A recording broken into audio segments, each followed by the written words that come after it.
The UN came to the electoral assistance with a big push in the 90s. That's when we considered as UN system that elections were mostly a political affair, and therefore the Department for Political Affairs, DPA, received the mandate from our General Assembly to be the global focal point.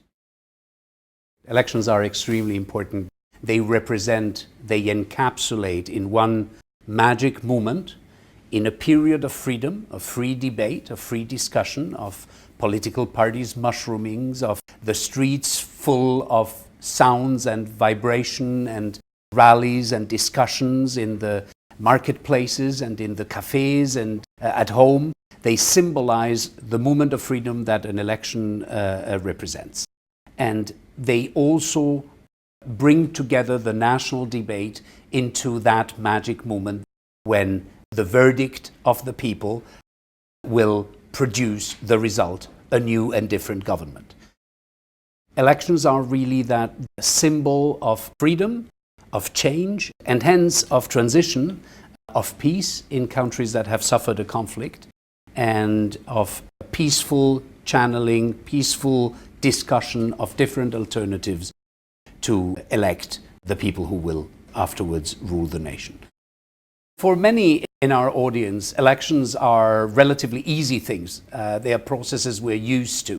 And yet for many countries in the world, they are very hard to organize. They're not used to it. They haven't had a long experience. They don't have the institutions well equipped to provide the support that is needed. And that's where the UN comes in. That's where UNDP comes in. That's where we support technically what needs to be done. And that is where ultimately we work from head to toe, from the beginning of the process that has to do with that atmosphere of freedom and of participation and of involvement in the future of your nation, to the outcome, to the parliament, to the president, to the government, and to the action of governing democratically a nation with accountability and with responsibility.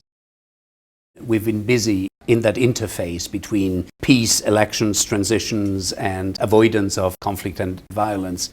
What UNDP does is try to support the generation of a free and enabling environment for an electoral event. It is about the media, it is about the freedom of speech, it is about civic education, it is about civil society intervening, it's of course about the political parties.